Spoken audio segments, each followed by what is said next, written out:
Star Network is. Oh, no punches! I'm real revolutionary right now. Support this man, Black Media. He makes sure that our stories are told. Thank you for being the voice of Black America, Roland. Stay black. I love y'all. All momentum we have now, we have to keep this going. The video looks phenomenal. See, this difference between Black Star Network and Black-owned media and something like CNN. You can't be Black-owned media and be scared. It's time to be smart. Bring your eyeballs home. You dig?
What's up? Today is Wednesday, May 17, 2023. Coming up, a Roland Martin Unfiltered, streaming live on the Black Star Network. All of a sudden, Fox News is going crazy over Biden speaks about white supremacy. I'm going to explain to you why all of a sudden this is a huge problem for them. We'll talk with folks with Media Matters, with Southern Poverty Law Center, expert in the area of white supremacy. Why Biden's focus is scaring white conservatives to death. Also on the show, Congresswoman Jasmine Crockett had a whole lot to say to the GOP in yesterday's hearing where they attacked Washington, D.C. for a variety of issues. Plus, it's Tech Talk. We'll have our guest on the show as well. Lots to break down. You're watching Roland Martin Unfiltered. The Black Star Network. It's time to bring the funk. Let's go. He's got it. Whatever the biz, he's on it. Whatever it is, he's got the scoop, the fact, the find. And when it breaks, he's right on time and it's rolling. Best believe he's knowing. Putting it down from sports to news to politics. With entertainment just for kicks, he's rolling. Yeah, it's on go, roll, roll.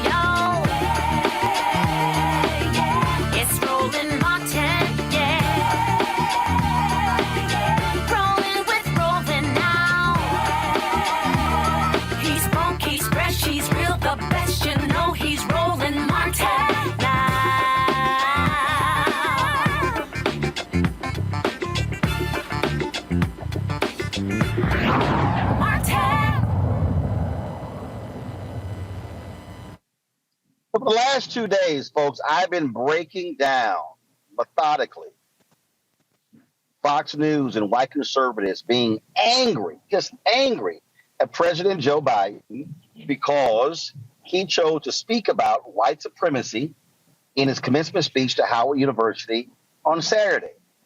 They are angry that he was talking to black people. Now, Harris Faulkner, Rachel Campos Duffy, Will Cain, Peter Hegseth, all of them, they all been lying, claiming that, Biden hasn't discussed this in other places. He has. But you got to ask yourself the question, why is this hit dog hollering? Why are they so upset?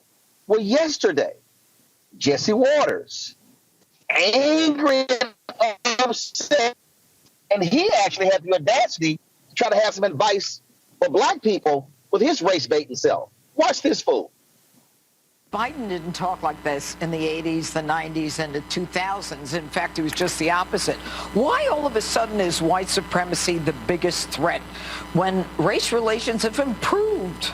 Yeah, he used to talk at Klan members' funerals, from what I remember. No, they're going to keep trying to divide us. This is a very good school. If you graduate from Howard University, you are going places. You are going to be working for white people, and white people are going to be working for you. So to have the president come there and feed them this stuff like they're victims of white supremacy is such a disappointment. And you know what the biggest domestic threat is to young black men in this country? Other young black men with guns. And that's the truth.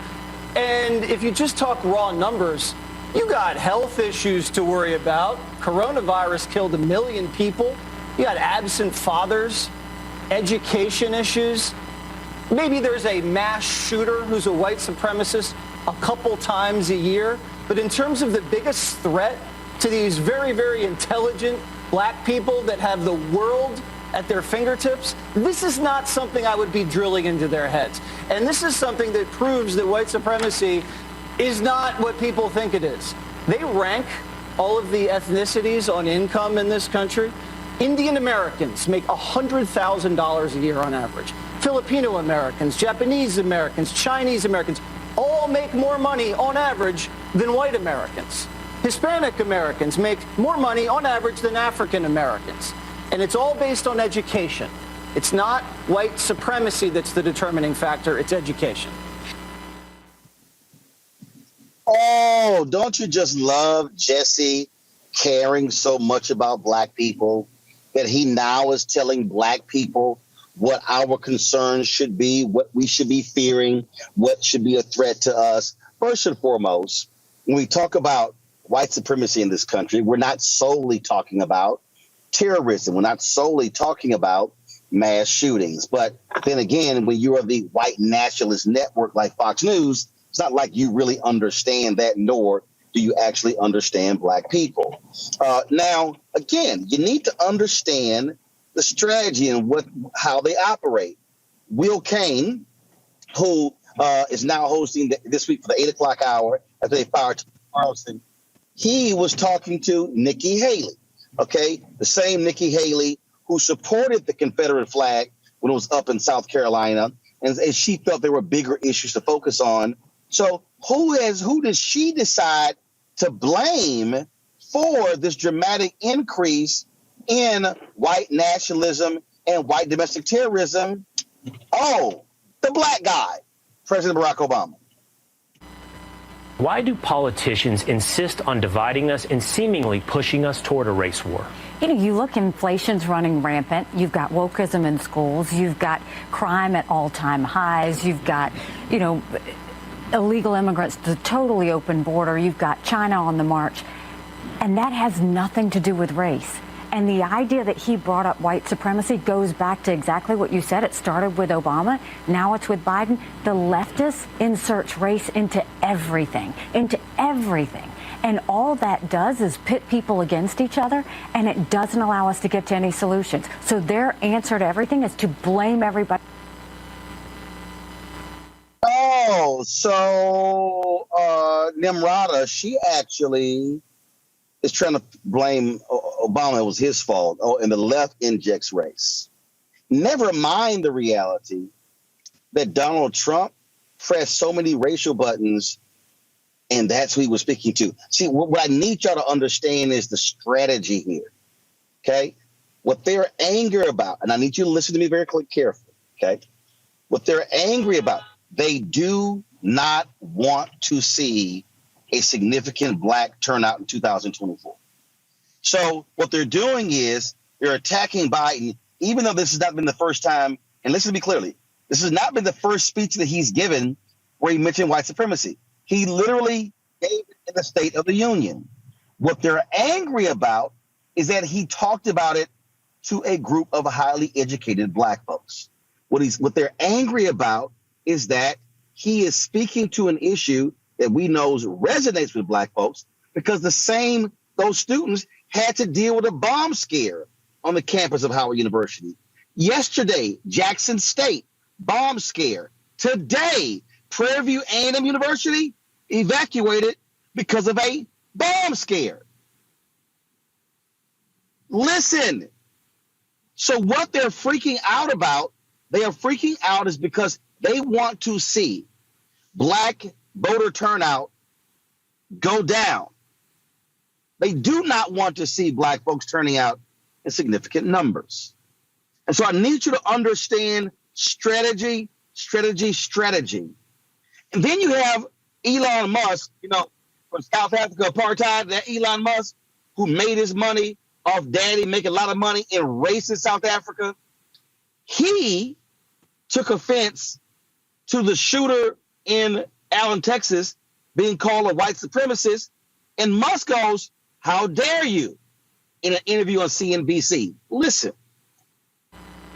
You link to somebody who's talking about the guy who killed children in a mall in Allen, Texas. You say something like it might be a bad psyop. I'm not quite sure what you meant, but... In that particular case, there was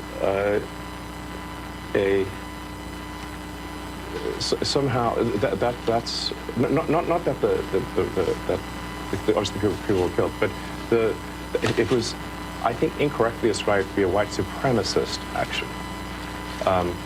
And the evidence for that was some obscure Russian website that no one's ever heard of, that had no followers. And the company that found this is Bellingcat. Right. And do you know what Bellingcat does? PsyOps. Right. I couldn't really even follow exactly what it was you were trying to express there, so that's in part why I was curious. I'm saying that I thought the ascribing it to white supremacy was bullshit. Okay. And that the information for that came from an obscure Russian website and was somehow magically found by Bellingcat, which is a company that does PsyOps. And there's no proof, by the way, that he was not. There's no. I would say that there's no proof that he is. And that's a debate you want to get into on Twitter? Yes. Because we should not be ascribing things to white supremacy if it's false. There's no proof that he is, even though law enforcement laid out how this guy was a white supremacist. Law enforcement, they even showed tattoos, neo-Nazi swastikas on his body. What the hell do you call that, Elon? This is the same Elon who has brought back racist, white supremacists, neo-Nazis on Twitter, Nick Fuentes and others. So again, I'm trying to connect the dots so y'all can understand what is at play here. Why is Fox News and white conservatives so angry because President Biden has been calling out white supremacists? Because that is the base of the Republican Party. What you are seeing, the racial attacks, what you're seeing of the Nikki Haley's of the world, trying to blame woke, trying to blame leftists, trying to blame progressives for the attacks on critical race theory, on diversity, equity, inclusion. No, that's all the GOP. I need y'all to understand what the game is. They are scared to death that black people and conscious white people are going to turn on in mass numbers to reject them. So now they're trying to turn the story. Guys, show the photo. Elon Musk says there was no evidence the shooter in Allen was the white supremacists. What the hell do you call this? What do you call this? The racist that killed 10 black people in Buffalo. But Musk, who now owns Twitter, he now can control the algorithm. He goes out and goes, oh no, blast this group saying, hey, what they said was just not true. It wasn't factual. And cats are now run with that. We come back. I'm going to talk to one of the leaders of Media Matters to further explain to you and talk with someone of the SPLC, Southern Poverty Law Center. They've been tracking hate groups for years. You need to understand what is at play and why they are doing this. You're watching Roland Martin Unfiltered, the Black Star Network. Hatred on the streets, a horrific scene, a white nationalist rally that descended into deadly violence. White people are losing their damn minds. As an angry pro-Trump mob storms the U.S. Capitol, we've seen shootings. We're about to see the rise of what I call white minority resistance. We have seen white folks in this country who simply cannot tolerate black folks voting. I think what we're seeing is the inevitable result of violent denial. This is part of American history. Every time that people of color have made progress, whether real or symbolic, there has been what Carol Anderson at Emory University calls white rage as a backlash. This is the rise of the Proud Boys and the Boogaloo Boys. America, there's going to be more of this. Here's all the Proud Boys, guys. This country is getting increasingly racist in its behaviors and its attitudes because of the fear of white people. The fear that they're taking our jobs, they're taking our resources, they're taking our women. This is white fear.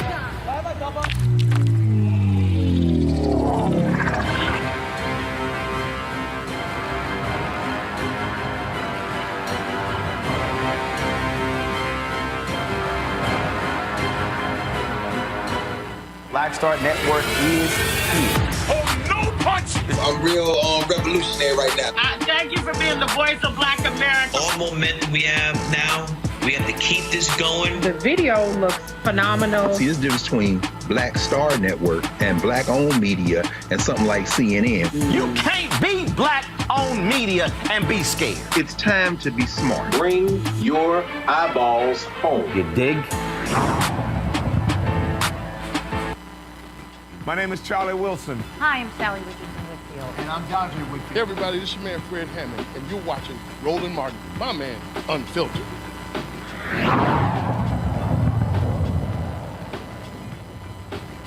We have these witnesses up here who are trying to tell us, and Mr. Erickson, in his opening statement, let me just point this out.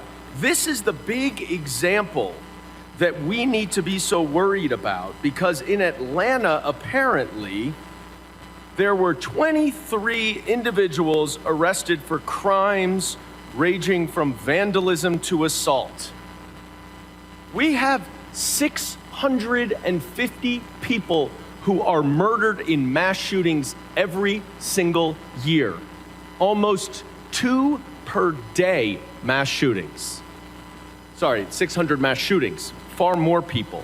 And we're supposed to be talking here about vandalism. Give me a break.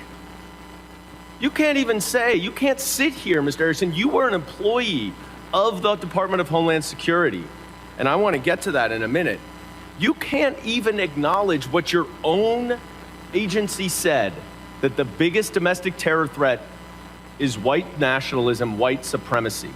You're trying to get us, gaslight us up here as if Antifa, which Mr. Rosas, apparently the expert now in organized terrorist activity, has overruled the FBI director who says, there's a headline, says Antifa is an ideology, not an organization. No, no, no. Let's not listen to the FBI director. Let's listen to, sorry, what's your title? Senior writer at Town Hall, who is going to tell us that the FBI director is wrong. And I'd like to introduce, there's no question.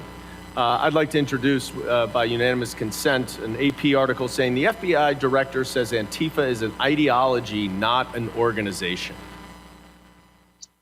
That was Congressman Dan Goldman. Let me bring in right now, folks, a couple of guests joining us. First and foremost, Craig Harrington. He is the research director for Media Matters for America. Jalea Lyles Dunn, Director, Southern Poverty Law Center's Learning for Justice. Glad to have you both. Craig, I want to start with you. Again, you guys have been tracking Fox News, conservative media for a very long time. And I'm trying to get people to understand there is no coincidence that Biden gives this speech at Howard on Saturday, and Fox and Friends is attacking him on Sunday, and Outnumbered is attacking him on Monday, and then The Five, and Jesse Waters, and Will Cain. We can go on and on and on. And so this tracks with Ben Shapiro. We could go on. It tracks with what the right wing does, how they, again, marshal their forces, all of a sudden talk about the very same thing. Not the other issues he mentioned in the speech, but white supremacy, because they are deathly afraid of people pairing, frankly, their followers with what Biden's talking about. Yeah, I mean, you hit the nail on the head, and I want to thank you again for having me on. What we saw over the weekend on May 13th, on Saturday, President Joe Biden addresses the graduating class at Howard University. And congratulations to all of the graduates of class of 2023. It's hard to believe how long ago it was. I was graduating from college myself. But during his remarks, it was typical sort of like aspirational commencement fare. He spoke about a specific domestic threat to stability and security. And the ironic thing is, so many of the right-wing media persona and so many of the Republican elected officials who are empowered and emboldened by that echo chamber, they're accusing Biden of exaggerating the threat by dramatically themselves exaggerating what he said. What he said is that white supremacy is the single most dangerous domestic terror threat in our homeland. Full stop. That is absolutely true. That's been demonstrated by the Department of Homeland Security. That's been demonstrated by the Department of Justice. That's been demonstrated independently by the FBI. And that's been demonstrated by leadership of those agencies during the Obama administration, during the Trump administration, and during the Biden administration. There is no political persuasion to this. This is simply the leading law enforcement and counterterror experts in our government acknowledging that the biggest threat from a domestic terrorism perspective is the growing, burgeoning, latent white supremacist movement in the United States. And what we saw from the right-wing media echo chamber in response to Biden's, frankly, innocuous statement of a simple fact is a rush to exaggerate it, and a rush not just to defend the honor of white supremacy against this accusation from the Biden administration, but also an attempt to make him seem like he was being hysterical when it's actually them who are driving the hysterics and who are dramatically exaggerating what was otherwise a very simple statement from the president, pointing to a group of individuals who understand white supremacy innately, who have been the target of it. You pointed out, like, this is a campus that has received multiple physical threats, serious and significant threats against its personnel and against its student body. He doesn't need to tell them this statement of facts. They know these things, and they know them innately if they weren't learning that there in that room. But the media hysterics from the right, from Fox News, from the podcasters, from the YouTube extremists, it really points to their own their commonality, or their sense of commonality with this, what you were describing as the Republican base. The rush to defend white supremacy against this attack, these accusations from the liberal woke mob at the FBI, it really is telling on themselves that they see this as a core constituency that they need to defend. In addition to the electoral and political calculus that they're employing, where the hope is to imply that Biden is somehow racially divisive and unworthy of the support of these future Black voters in 2024. We're also seeing the same rallying effect where they're kind of trying to defend their own voting base against these accusations. It's interesting to see how many people, when they hear white supremacy being lamented, they feel that innately. They feel like it's a personal attack to themselves, and rather than reflecting on how they feel so personally connected to white supremacy, they instead deny that it's something that even exists. See, Jalea, what I find to be interesting, Senator Tommy Tuberville, truly one of the dumbest members of Congress, when he criticized, when he talked about the military trying to root out white nationalism, he goes, well, my problem is, he said, when I hear white supremacists, they're talking about MAGA. Hit dog hollering. And so what we're actually hearing the fact that they are responding so viciously. Really, what they're responding to is he's talking about you. And that's why they're ticked off. I think you're right there. The big lie, I hate to use that term again, but the big cover up, let's use that, is to say that white supremacists are a certain group or a certain way, or is this look and it looks this way, and we're only seeing this what isn't real. It's real. People live this. It's injustice. It is oppression. It's how systems interlock to make one population higher and higher in a higher level or higher importance than other populations. We know non-white populations, Black and brown communities are at the bottom when it comes to white supremacy. So that's what they want to present. They say we're teaching that in schools. We're not teaching that. It is how people live. It's how we are showing up in life. This is how your systems have put people on the margins. They have pushed people out from voting. They have disenfranchised populations. It is all that in play. It is interlocking systems of oppression. It is injustice. It's all of that. It is so complex because our system of this country has intertwined white supremacy in a way where it goes throughout in every system, whether it's education, whether it's the voting system, whether it is the prison system, it is every system across our country. It is our electoral system, is everything. White supremacy shows its head.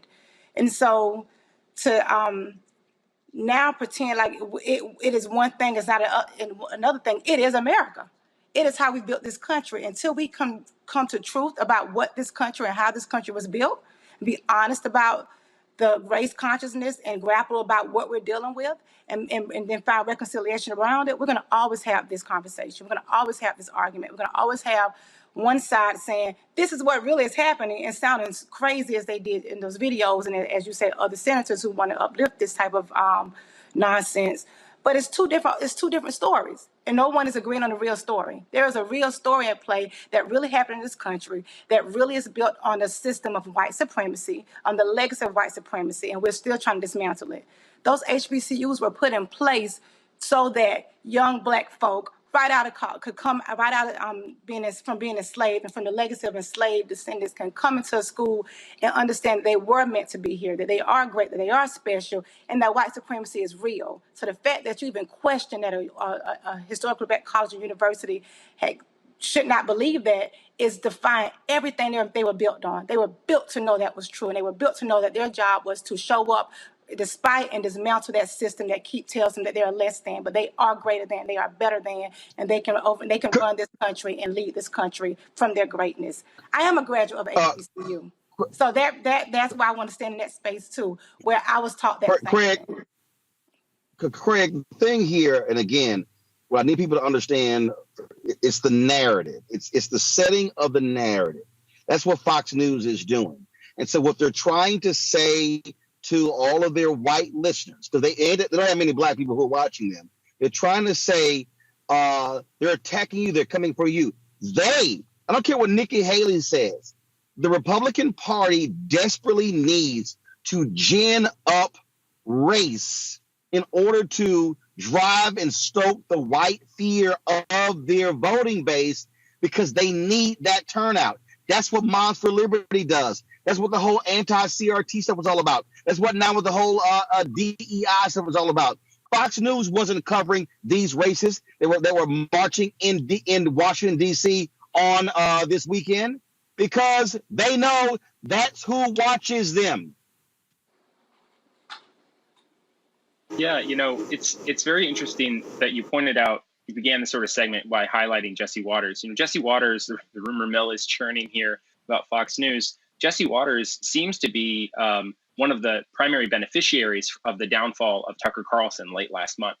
Tucker Carlson ran what we had derisively coined as the white power hour on Fox News. In that 8 p.m. time slot, he was the most divisive. He was the most outrageous and probably the best performer of white supremacy and this sort of treating racism as something that is an accusation against white people as opposed to a problem in our society that ought to be handled systemically. Jesse Watters is the one who seems to be the most likely to succeed and benefit from Tucker Carlson's downfall, and he is really kind of stretching his wings, stretching his legs, so to speak, and getting himself spooled up for the role. He already has a primetime show.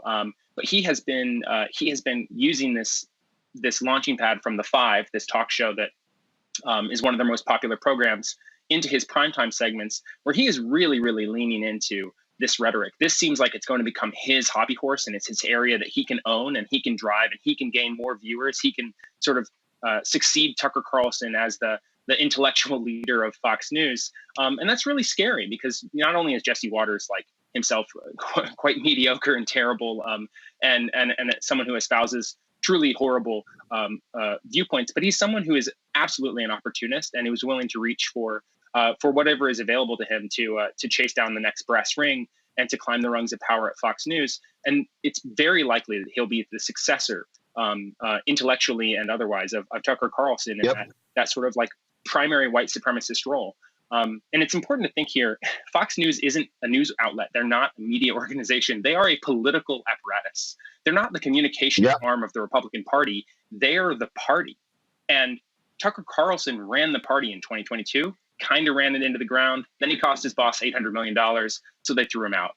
But if Jesse Waters is the guy who's going to be steering the ship in 2024, he's not the brightest bulb in the bunch, so he might drive them into the rocks or into a brick wall the same way Carlson did. But the road to that end is going to be very scary, because there's really no third rail for him. He will touch anything. He will say anything. If it gets in those viewers and it gets in the numbers. Indeed.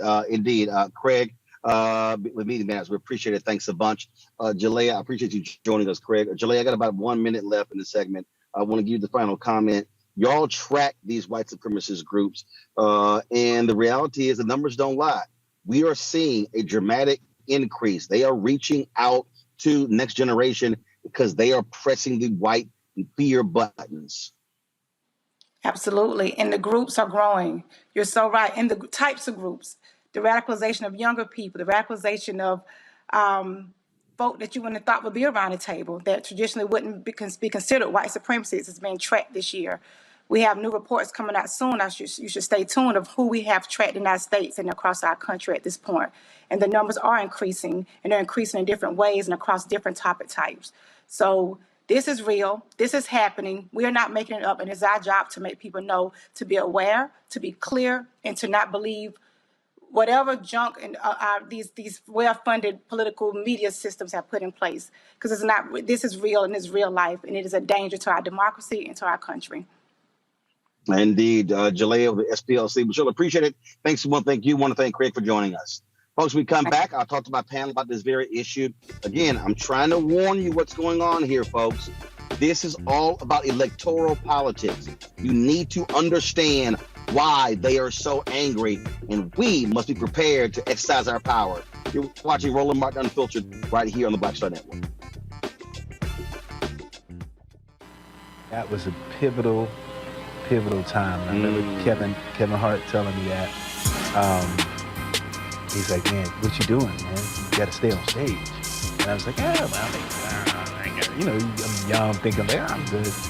And he was absolutely right. What show was you at the time? This was one-on-one. Got it. During that time. So you're doing one-on-one, going great, you making money, you like... I'm like, I don't need to leave. I don't need to leave from, Wednesday, Thursday to Sunday. I didn't want to do that. It was just like, I'm going to stay here. Or I didn't want to finish work Friday, fly out, go do a gig Saturday, Sunday. I was like, I don't have to do that. And I lost a little bit of that hunger that I had in New York. I would hit all the clubs and run around. Sometimes me and Chappelle, or me and this one or that one, we'd go to the Comedy Cellar at 1 in the morning. And, that was our life. And we loved it. You do 2 shows in Manhattan, go to Brooklyn, leave Brooklyn, go to Queens, go to Jersey. And I got complacent. I was like, I got this money, I'm good. I don't need to go chase that, because that money wasn't at the same level that I was making, but what I was missing was that training. Yes. Was that. And it wasn't the money. It was the money. It was that's what I needed.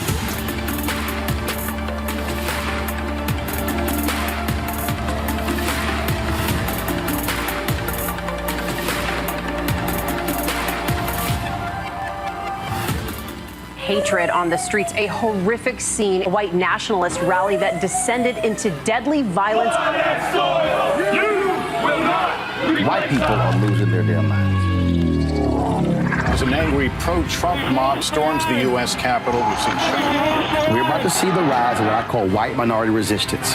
We have seen white folks in this country who simply cannot tolerate black folks voting. I think what we're seeing is the inevitable result of violent denial. This is part of American history. Every time that people of color have made progress, whether real or symbolic, there has been what Carol Anderson at Emory University calls white rage as a backlash. This is the rise of the Proud Boys and the Boogaloo Boys. America, there's going to be more of this. Here's all the Proud Boys, guys. This country is getting increasingly racist in its behaviors and its attitudes because of the fear of white people. The fear that they're taking our jobs, they're taking our resources, they're taking our women. This is white fear.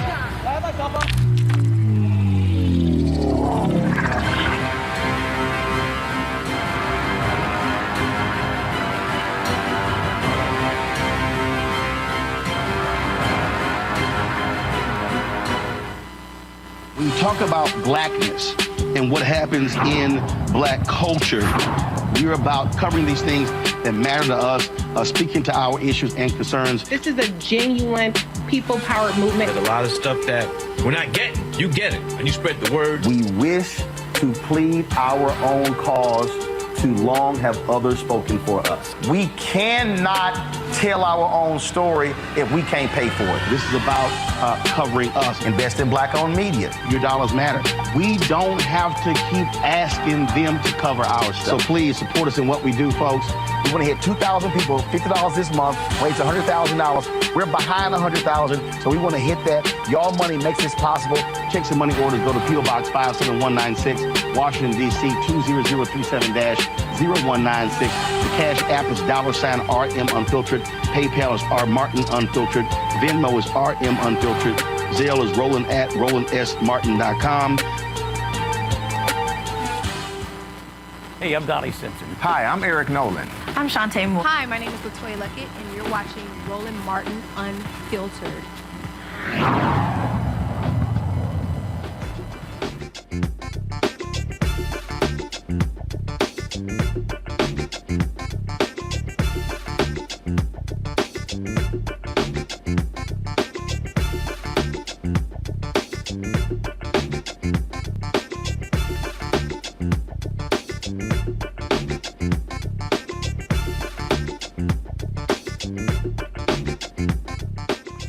All right, folks, introducing our panel, Robert Patillo. He is the host, People, Passion, Politics, News and Talk, 1380 WAOK in Atlanta.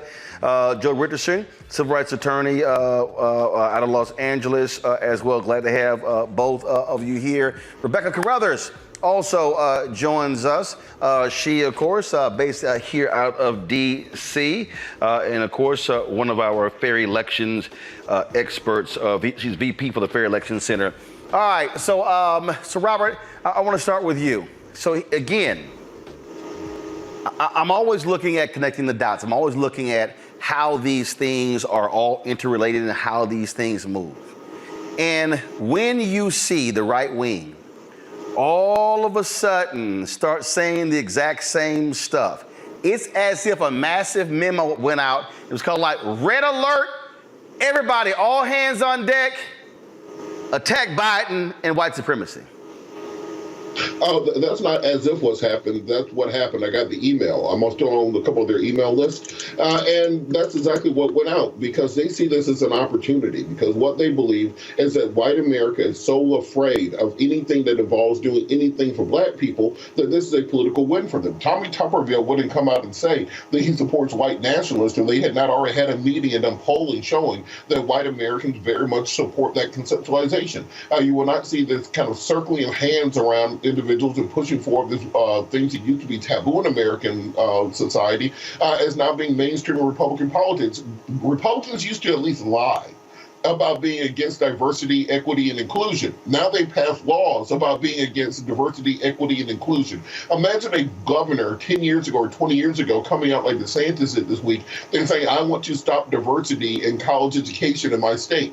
They would have roundly been run out of American politics, but today, because they've tribalized white politics so much, now that is a benefit to them. So this is not some kind of error. This is a planned electoral strategy that they believe helps them. And I want to key in on what that interview with Elon Musk was about. Because Elon Musk, we treat him as if he's just your normal, crazed billionaire. But in reality, he is the world's largest welfare queen.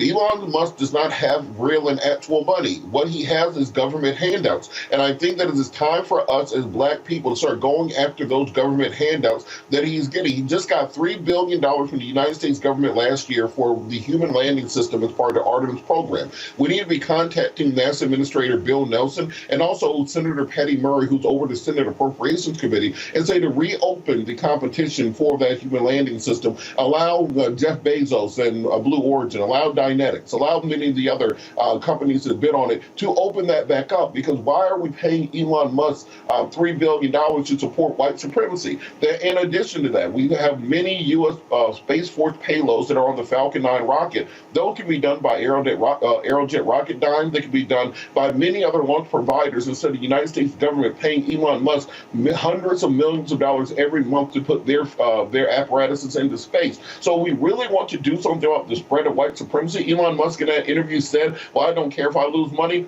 Let's see it. Let's find out, because we should not be using American tax dollars to support white supremacy. So we got to put our foot down when it comes to people like Elon Musk.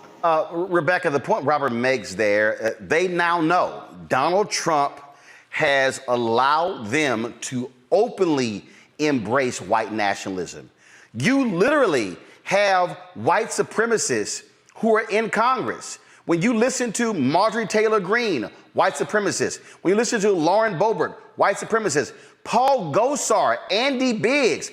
Gosar spoke at the conference of white nationalist Nick Fuentes and has staff members who are on his staff right now. A new report came out that is aligned with him. These are simple facts. The Republican Party knows white nationalists, those are their voters, and they want no one attacking them.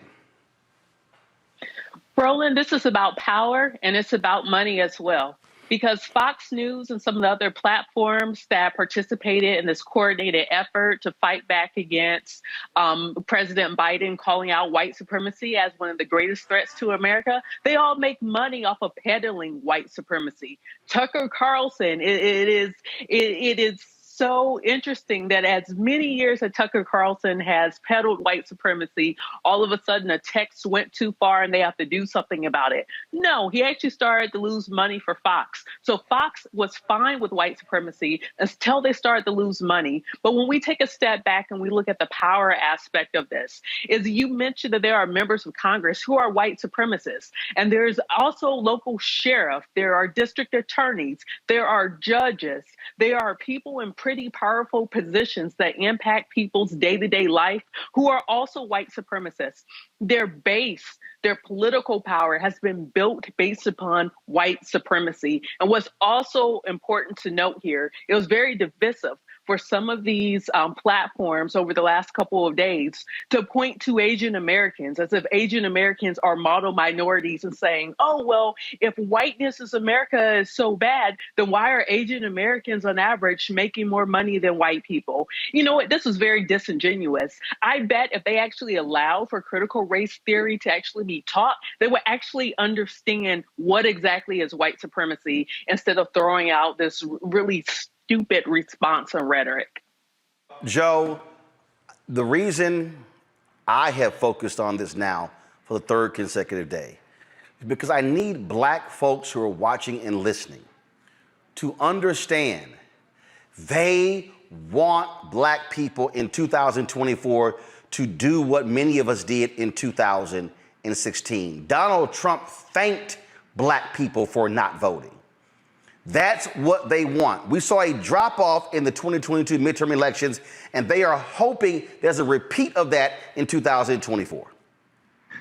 absolutely. It's interesting because you have a situation where, as it pertains to white supremacy, I mean, to Robert's point, DeSantis and everybody else, they're passing the laws that they want to. They're talking about these things in the open. So as it pertains to white supremacy, we can do it, we can instigate it, we can support it, but we don't want Joe Biden talking about it because that elevates the discussion and that creates the urgency that brings people out.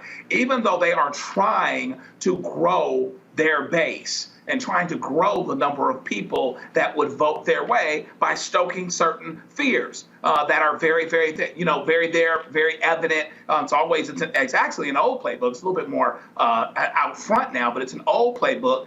Get black folks that don't have a whole lot and white folks that don't have a whole lot fighting against each other. Remind the white person that at least he's superior to you, but not if you let them take this away from you, and so you support us. And meanwhile, the income gap grows, those that have and have not grows, and hopefully, it's a two-step plan. Draw out more of their voters, but Republicans tend to lose high turnout elections. You've still got to suppress. You still got to keep people from voting. Republicans aren't trying to go get black people's votes anymore, if they ever were. What they're trying to do is keep them home by hook and by crook. You either get rid of the urgency, which Biden goes against, by talking about what he's talking about and elevating the discussion, particularly with people that are educated, or you suppress them so that they can't vote, so that millions of them are disfranchised. And so elections that are decided by the smallest margins, you end up winning instead of losing. And so, that's the whole point, is to, by hook and by crook, win these elections, keep people from voting, either through a lack of excitement, a lack of urgency, or a lack of ability through the laws that you pass, and at the same time, draw out your voters so that you can continue to get across. Hold tight 1 second. I'm going to go to the break. We're going to pick up more as we come back. And I'm going to also show you again, that story about Paul Gosar, the congressman from Arizona, staff members having ties to white supremacists. How you had individuals who were running in the midterms who wanted to be governor and Secretary of State and Attorney General who are aligned with white supremacists, openly avowed white supremacists. I'm telling y'all, this ain't no joke.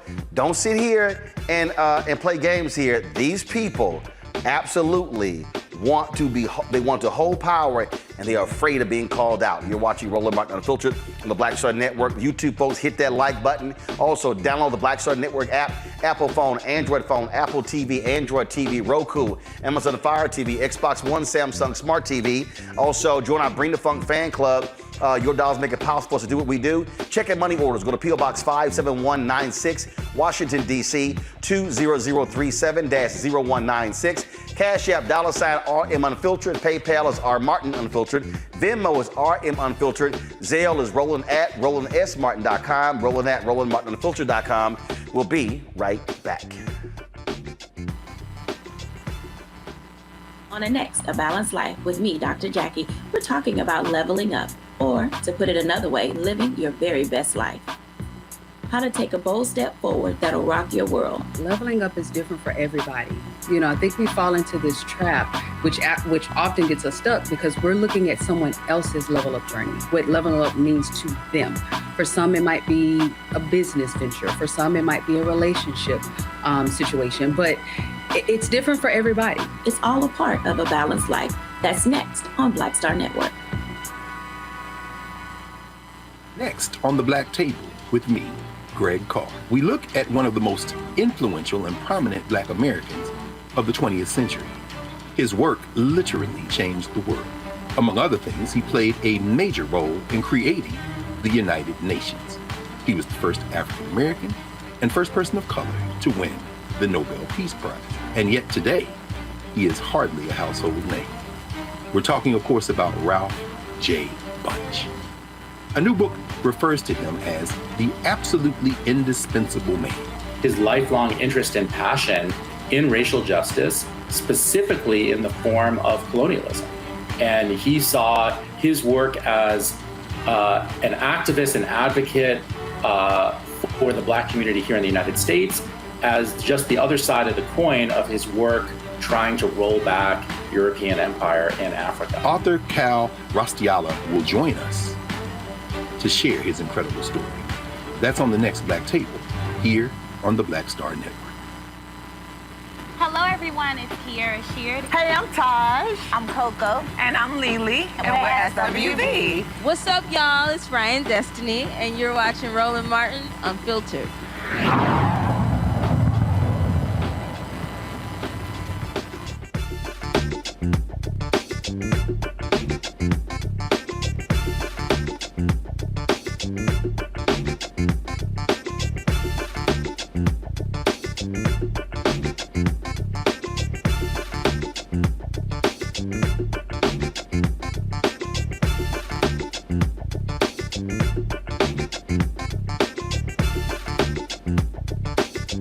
All right, folks, welcome back. Roland Martin Unfiltered is interesting, Robert, these hearings, and you see how now they want to reframe it. And I love the whole deal. Oh, black people, you should be really more concerned about this and this and this. I love how they always want to deflect and tell us what the hell we should be focused on and what we should be more concerned about.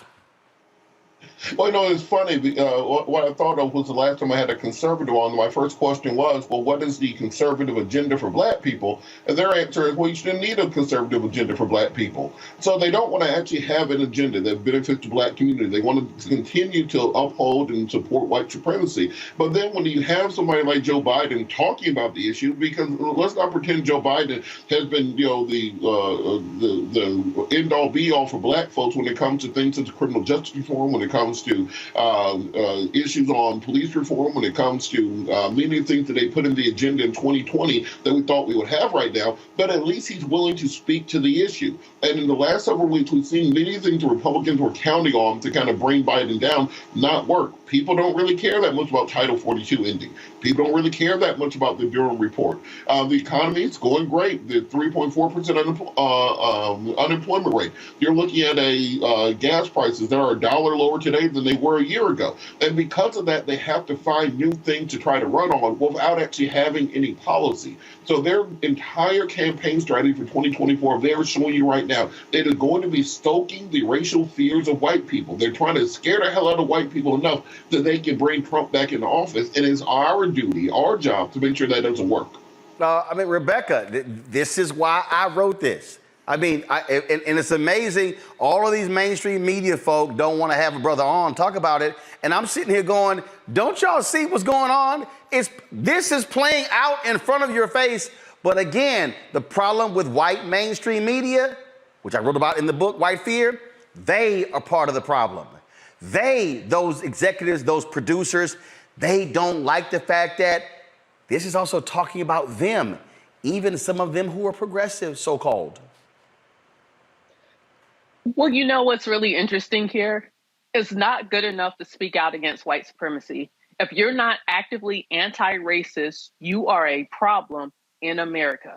You are a part of the problem, whether you are black, whether you are white, whether you are Hispanic. You have to be actively anti-racist. And so what's really interesting when you think about how important communications and media is in a country, if we're trying to invade a country, one of the first things we do is try to take out the communications. If you're trying to control a country, the first thing you do is you take on and you run communications, i.e. you run media. So if you are committed to white supremacy in this country, then the number one way that you're going to show that commitment and push forward white supremacy is through media, through communications, because that's how you talk to the masses.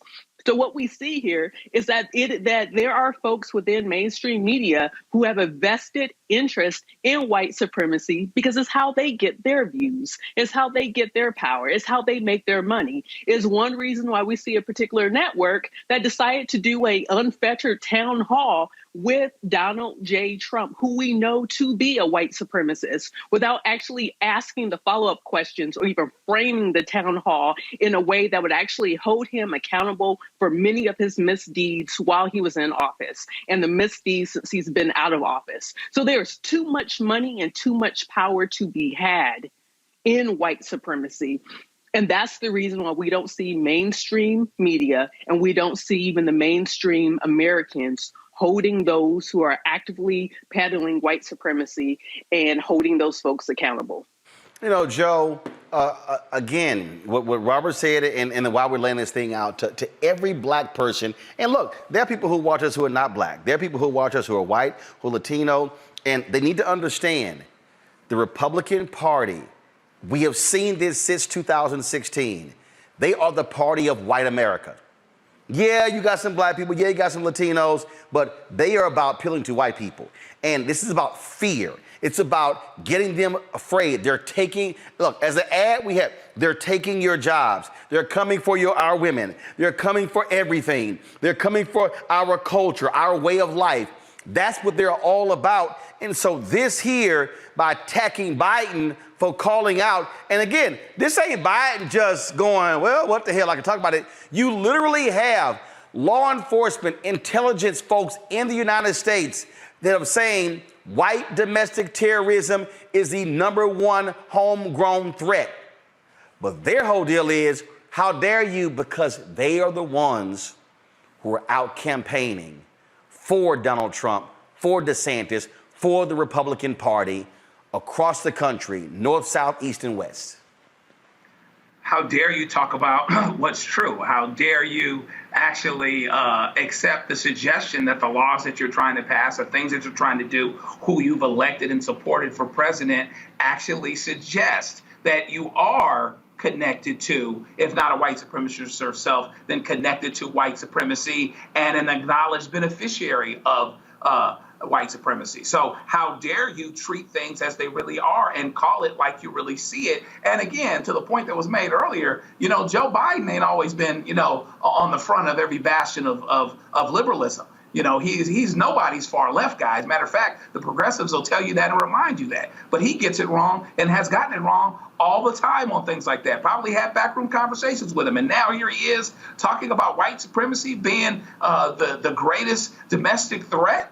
You know, again, but you've got the laws that you're passing, you've got the things that you're doing, and you're saying you're not a duck, but you're quacking, you swim in the water, you got web feet and everything else. So it's interesting. They've been able to do this in plain sight, though. I mean, you know, you got to give them a little, you got to give them a little slack here, guys, because at the end of the day, these cats had Donald Trump say the things that he said, and because we are a sexist country, and because we didn't like Hillary's personality, and we didn't show up, we didn't elect her, you know, we have not elected people that we normally would elect. I mean, George Bush probably was the biggest beneficiary of Donald Trump's whole thing, because it's all like George Bush, everything is everything, like he never did anything wrong. He had some problems down there in Florida, and that same Florida state that gave him the election, as it turns out, the Supreme Court did, is the same Florida that's having the problems now. Well, we forget that we've been here in a way. Well, absolutely. All right, folks, hold tight 1 second.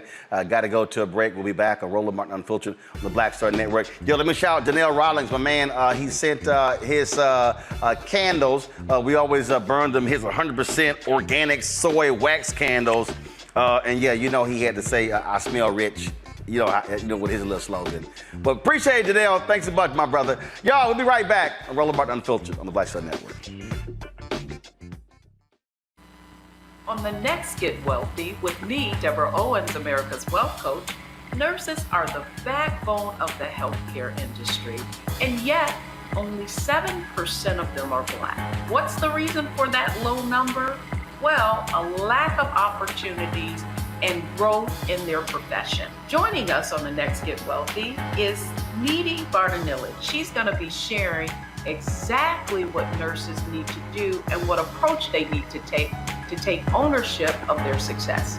So the Black Nurse Collaborative really spawned from a place and a desire to create opportunities to uplift each other, those of us in the profession, to also look and reach back and create pipelines and opportunities for other nurses like us. That's right here on Get Wealthy, only on Black Star Network. Next, right here on The Frequency, the woman they call the Gifted Eye, hip-hop celebrity photographer Coy Soldier. She's the master storyteller that captured the history of hip-hop through the lens of her camera. Tupac comes out, the next thing you know, you didn't know who they were at first. You just seen all these dudes just come rushing the stage. then you realize Biggie gets a bottle of champagne, he pops it open, sprays it on the crowd, he drinks the bottle. Coy Soldier, the hip-hop celebrity photographer, joining me right here on the next episode of The Frequency on the Black Star Network. Hey, I'm Cupid, the maker of the Cupid Shuffle and the Wham Dance. What's going on? This is Tobias Trevelyan. If you're ready, you are listening to and you are watching Roland Martin Unfiltered.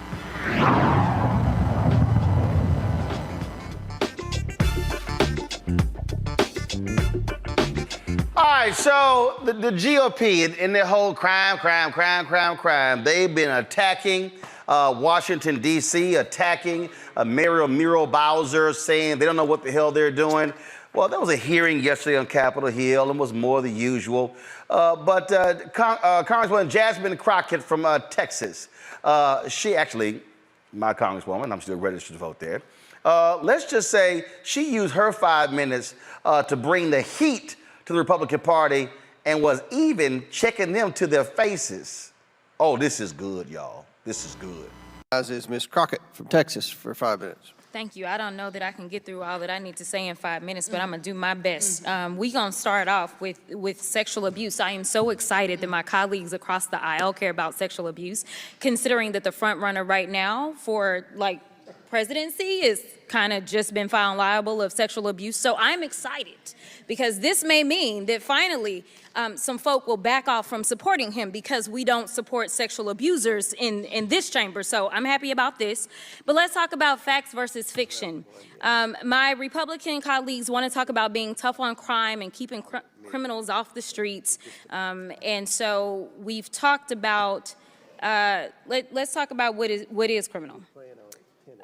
We've got members of Congress elected in other states, other cities, trying to subvert democracy and the will of the people of D.C. by dictating that the city act in a way the Republicans want because they think they know what's best. Republicans want to subvert the people's power, and it's not just for D.C., it's all over. We see this in states like Texas and North Carolina with gerrymandering. In fact, we still have members here who still think that Trump won in 2020.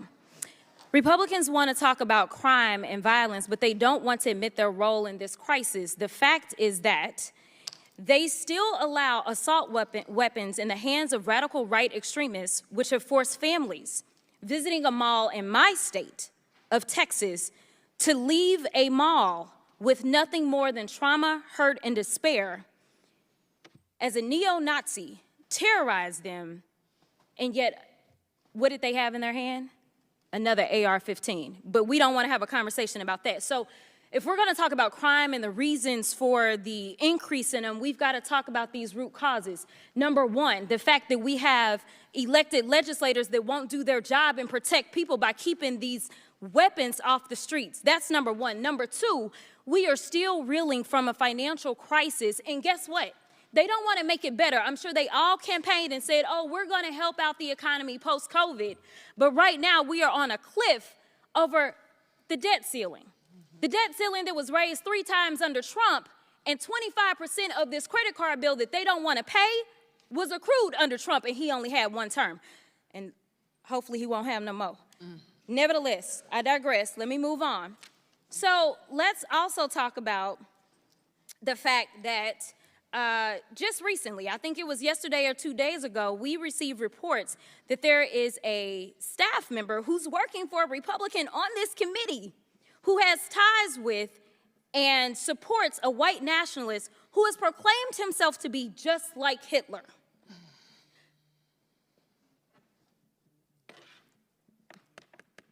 I don't really know what to say, except for the fact that this is a farce, all right? Because the fact is, we've got an increase in crime all over. If we really want to be real about it, let's talk about it.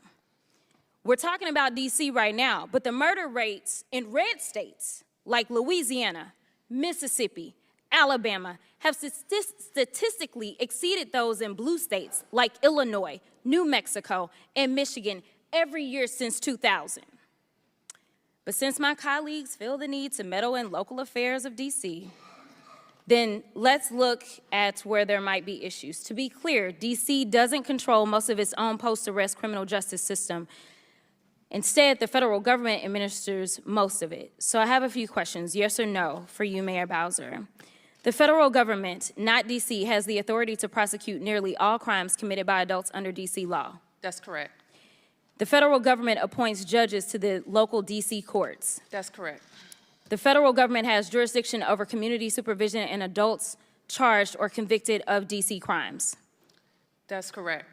The federal government has jurisdiction over the incarceration of adults convicted of felonies under DC law. Correct. Lastly, Mayor Bowser, isn't the federal government responsible for parole and supervised release of people convicted of felonies under DC law? Yes. Thank you. The fact is, my Republican colleagues want to talk about keeping DC streets crime-free. They can't even keep the halls of Congress crime-free, because we gonna talk about this, because I got 24 seconds. My freshman colleague has just been indicted on 13 counts, 13 felony counts, right? But have they exhibited any courage to say, you know what, we will disallow this in our body. We will make sure that we expel this individual. They have not. So what I don't want to hear is that they care about crime, because if they did, they would start by cleaning up our own house and mind our own business instead of coming after DC. So thank you so much for your time. Thank you, Congresswoman. Ooh, Rebecca, she was lit.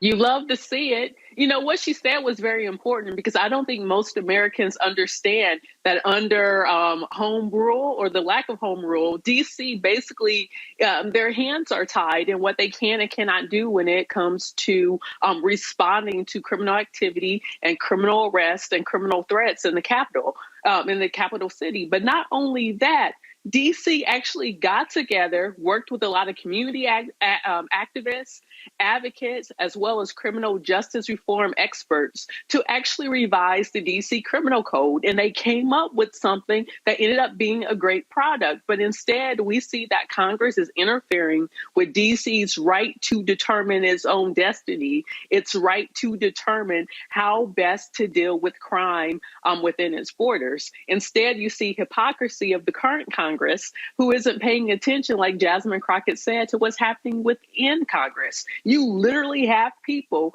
who are indicted in this Congress, but this Congress isn't doing anything. I think it's time for Speaker McCarthy to let us know, are you pro-crime or are you anti-crime? They keep asking Democrats who are running for office in cities across the country if they're going to be hard on crime or soft on crime. I think it's time to ask Speaker McCarthy, are you going to be hard on crime or are you going to be soft on crime?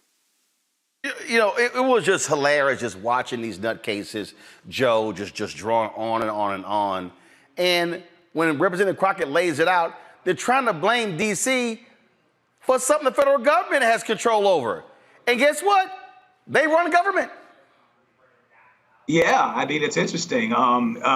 Perhaps prophetically in other parts of the country where there's a lot of black majority rule, potentially, the state is now changing things where they can come in and governor appointed folks can take over for judges, can remove DAs, et cetera, et cetera, et cetera. But the fact of the matter is, in D.C., they already have that control. They actually already get to sign off and have final say on much of what goes on in D.C. And so here comes D.C. with a plan that lends toward responsible self-determination, which is what they've been looking for a long, long time. And really, they reject it out of hand just because they can. So, so how are they not responsible, though, if they're the ones that have the last say? So D.C. created its own problems, but D.C. doesn't actually get to enforce and bring about its own rules. You can't have it both ways. And if you are anti-crime, if you are hard on crime or whatever else, start in your own body. You got some straight up thugs up in here walking up and down the hallways, and you won't kick them because you're concerned that you're going to lose a seat in Congress. So, you're going to have to figure out what it is that you're going to do and walk this walk that's related to this talk. Because at the end of the day, ultimately, DC is not in its own hands the way that it wants to be and desires to be. Why don't you let DC be in its own hands? And then once DC messes up, now you can start to make that a political thing and blame them. But if it's all laid at your feet and you're all ultimately responsible for it anyway, how are you pointing fingers at DC saying it's your fault, even though I'm in charge? And you know what, Robert? I mean, there are some dumb people, but there's no doubt in my mind that one of the absolute, undeniably dumbest people, now that Louis Gohmert is no longer in Congress, is this fool Clay Higgins from Louisiana. I mean, listen to this hick. You think Boebert and Marjorie Taylor Greene are dumb? I think he dumber. He like Tommy Tuberville level dumb. Listen to this. You've just testified regarding your specific role, your personal role in the days leading up to January 6th in the D.C. National Guard. Do you have counsel present, ma'am? No. Do you wish to amend your testimony in any way regarding what you stated today? I do not. Very well. Mayor Bowser, you are the mayor of Washington, D.C., correct? I am. And Washington, D.C. is the capital of the United States of America, correct? It is. The Capitol is the home of the entire seat of our government, the executive branch, the legislative branch, the judicial branch. The president is here, the vice president is here, 435 congressional offices, 100 Senate offices, the Supreme Court. All departments of the government are headquartered here. All agencies are headquartered here. In your knowledge, you're a very intelligent American. You have a clear understanding of history. In your knowledge, ma'am, is there any other municipality in these United States that has access to our seat of government as the citizens of Washington, D.C.? Actually, they all have more access because they have voting members of Congress and I'll ask senators. you to restrict your answers to my question. So let's go there.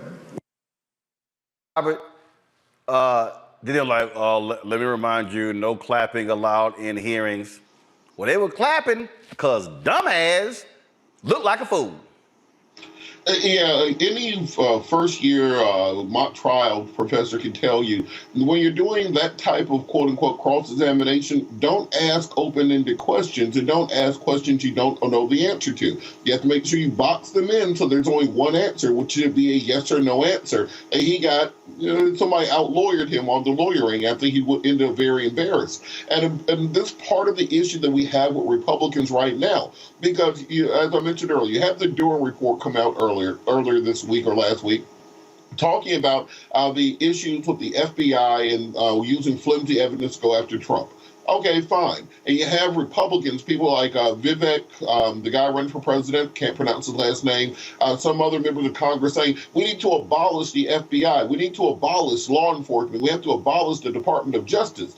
Well, if that is your view on law enforcement when it comes to somebody potentially abusing President Trump, well, what about the way law enforcement has been treating black folks in this country for the last 400 years? When we march and say that we need to do something about over-policing in America, they say that we're calling for defunding the police. But when Donald Trump literally says we need to abolish the FBI and federal law enforcement because they're coming after me for all my crimes, somehow that is backing the blue. That is being pro-law enforcement. These people don't think about things before they say them. They don't put any policy considerations into what they say. They don't care about hypocrisy or something stupid anymore. It's all about what plays well on conservative media, what makes a good soundbite for the next podcast you go on, what gets you on a television show, on a radio broadcast later on. And until we deal with this political situation of having these types of elected officials because of low black turnout, because we're not voting our population number to put these people out of office, we're going to continue having these situations with a menagerie of idiots running this country. Indeed. All right, y'all, going to a break. When we come back, More Roland Martin Unfiltered on the Black Star Network. Don't forget, YouTube, hit the like button. We should be way past 1,000 likes on the show. Then, of course, if you're watching on the app, we want you to hit that like and share button as well. Same thing with Facebook. Again, download the Black Star Network app for Apple phone, Android phone, Apple TV, Android TV, Roku, Amazon Fire TV, Xbox One, Samsung Smart TV. We also want you to support us. We're now Amazon News, our 24-hour streaming channel is on Amazon News. You can watch it, folks, right there. Go to Amazon Fire, then go to Amazon News. We're there. You can also support us with your dollars. Send your check and money orders, P.O. Box 5, 7196, Washington, D.C., 20037-0196. Cash App, $RM Unfiltered. PayPal, R Martin Unfiltered. Venmo is RM Unfiltered. Zelle, Roland at RolandSMartin.com. Roland at RolandMartinUnfiltered.com. And of course, be sure to get a copy of my book, White Fear, How the Browning of America is Making White Folks Lose Their Minds. Available at bookstores nationwide. Download your copy on Audible. We'll be right back.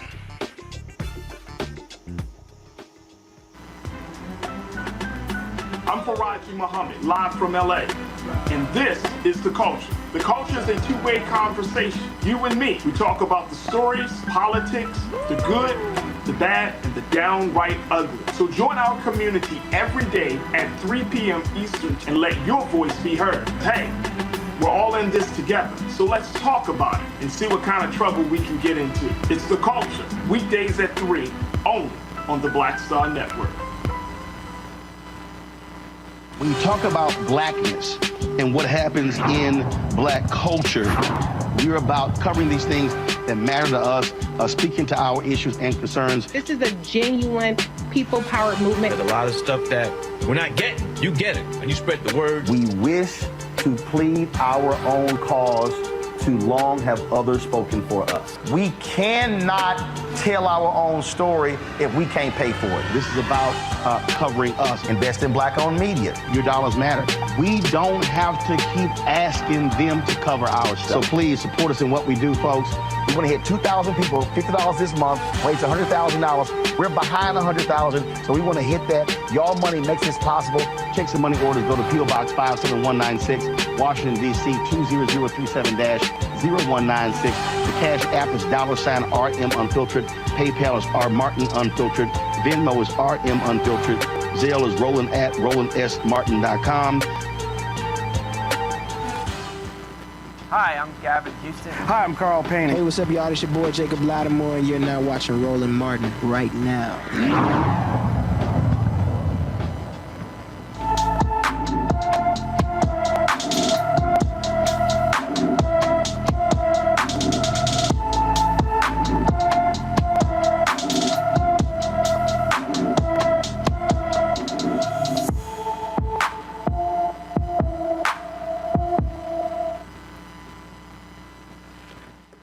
All right, y'all, Black and Missing here. Of course, we have this young man, DeAndre DeJesus, weighs height 5'11", weighs 140 pounds, black hair and brown eyes. He's been missing from Miami, Florida, folks.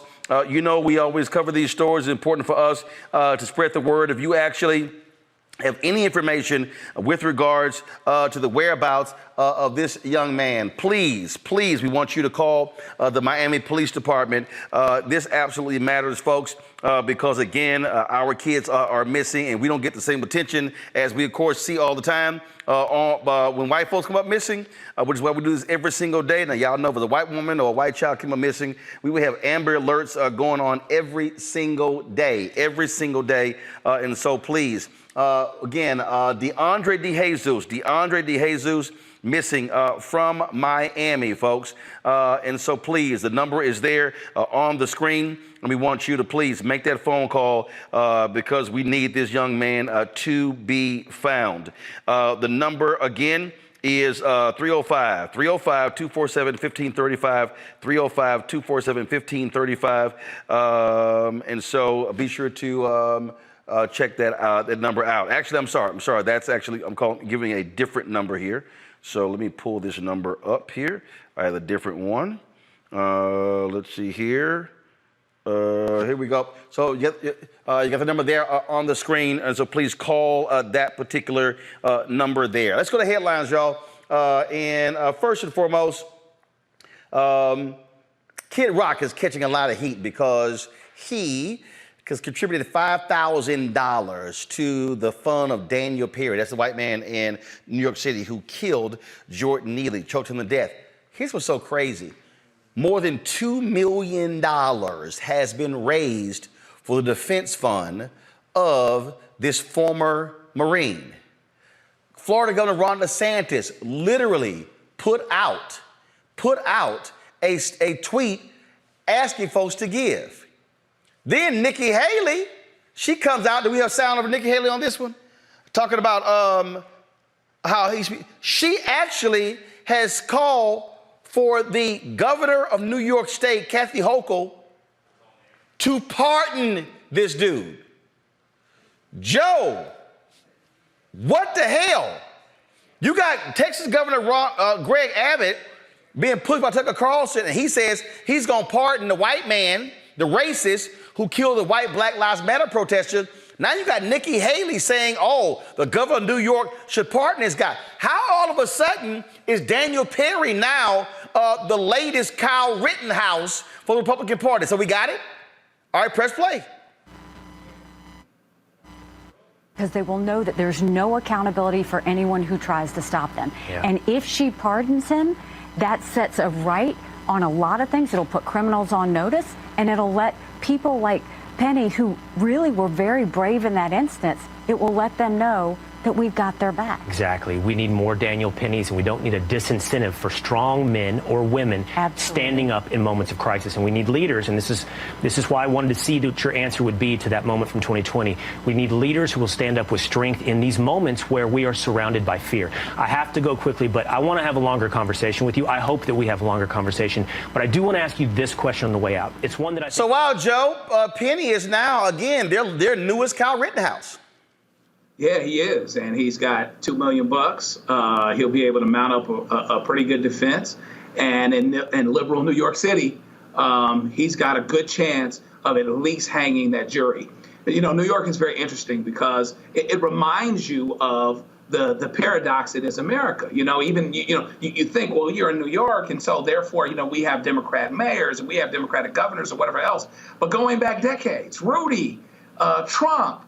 You're at a place that is a hotbed of racism. There's a whole lot of pressure there. And when someone, a white military guy, kills a black man, there's value to that white man's life a little bit more than there is to that black man's life. And so therefore, that's why we've reacted the way that we have. If he killed a white person, this would be a different person, different situation. If it was a black man killing a white person, they'd be wanting to throw the book at him. So suddenly, whether it's in Texas or whether it's in New York City, you've got folks that are pro-crime and sometimes build their careers on being pro-crime that turn around and say, pardon ahead of time. Don't even let the system do its work, a system that frankly often advantages folks that are white and folks that have resources, and Mr. Perry is in that situation if he wasn't before. I guess the only thing that's funnier in a sad way is the whole idea that Nikki Haley actually thinks she's going to get through this crowd, and actually get the nomination. But we can talk about that some other time. Look, Robert, these people here, again, whether it's gun enthusiasts, now as this guy, their sheer hatred of homeless people is evident. I mean, why in the hell would you give to a defense fund for a guy who literally choked the life out of somebody on the subway? Then they had some silly-ass black dude on Fox News who was like, oh, everyone on that train was fearing for their life, and they said they thought he had a weapon. I mean, they just throwing all kind of stuff up. Just go ahead and say, we saw a black man, hey, we cool with a black man getting choked to death. These situations always bring out my favorite hypothetical figure, who's the imaginary white girl I created named Lily White. And so imagine this situation that Lily White is going through a mental health breakdown on a train, and then a grown man puts his arm around her neck, tackles her to the ground, and chokes her to death. Regardless of the context, there's no set of circumstances where these exact same people will not be calling for his execution. And that's just the reality of America today, that if you are a little white girl, you can put her either a cheerleading outfit or a Girl Scout uniform. So if little Lily White, her college cheerleading outfit, is going through a mental breakdown and is choked to death and strangled on video on a train, there's no set of circumstances where we will see the same reaction to when there's a grown black man going through a mental health crisis being killed. The reason the slogan was, before the group, before the organization, before it was denigrated, Black Lives Matter, is exactly this. We have to give value to Black lives. These people who are donating don't give any value to that Black life. They don't see him any different than being an animal or a rat on the train or a cockroach or any other kind of public nuisance. And when they say, well, the people on the train were happy about that, that should tell you everything you need to know about America right now. Because we're black and we see people who are poor. We see subhumans in large parts of this society. We see individuals who do not have civil rights or human rights or even the right to exist. We see nothing other than a pest. And that's the way they treated this individual. That's the way these donators are treating him. That's the way right-wing media are treating it. They see somebody who kills a black homeless man as a hero the same way that somebody stepped on a spider. And that's the scariest part of this situation, because all you need is one Upper East Side wealthy Fox News MAGA viewer on that jury who may have had one interaction with somebody or a homeless person or someone on the train one time in their life, and this man will be acquitted, and then will take his millions. He'll go on a media tour like Kyle Rittenhouse. He'll write books like George Zimmerman, and he will be set for life, because the value of a black man in this country is so low that it is actually a tradable asset that benefits people for executing. Rebecca, there was a Latino man in Houston who was on a date, and that was somebody in the parking lot had gotten $20 from the woman he was going to meet on his date and gotten $20 from him. He basically swindled them out of the money. And then when the guy found out that he'd gotten ripped off for $40, he literally got up from the dinner, went outside, went to the parking lot, chased the dude, shot the dude, went back, sat down, and finished the date. It wasn't until a couple of days later that the woman who was on the date, she called the cops, and the guy was arrested for murder. These folks today, they would likely hail him as a hero. And so I'm sitting there going, this dude? And again, I don't know nothing about Daniel Penny, but when you are when you're a former Marine, you are trained to kill in hand-to-hand combat. He knew he could kill that man. He heard this man dying. And these people are saying, oh, that was a great spectacle. These are the folks who if they were back in the Roman days, would be sitting here going, thumbs up, thumbs down. These people are sick and demented. So let's get this straight. So Nikki Haley, who's a contender for the Republican nomination to be president of the United States of America, just ain't contending for nothing. Let's be clear, Rebecca. Her ass ain't contending for nothing. But she announced she's running. Go ahead. So she is acting in furtherance as if she could possibly get the nomination to possibly become the Republican nominee to run for president in these United States of America. She just doubled down and supported vigilantism, and specific white vigilantism, of saying that we need to see people stand up and use strength to deal with issues. So she's saying, like, let's not call the police, because remember, she is a part of a group of people who believe, oh, well, we support the blue, we back the blue, we're, against crime. But she's asking people to take up their own arms or use their own hands and to kill people because they're having a mental health crisis, or even swindling someone out of $40. The penalty should be death. Like, that doesn't make sense. So in between Nikki Haley sending out thoughts and prayers when we see mass shootings in this country, or even Ted Cruz for that matter, and then they step back and they say, oh, well, we need to do more for mental health. You know, what do they mean when they say we need to do more for mental health? We need to have people kill people who are in the middle of a mental health crisis? I am so confused with what is going on here. And I mean that I'm so confused. It's more rhetorical here because I know exactly what is going on here. It's like you said, there is a devaluation of Black lives in this country.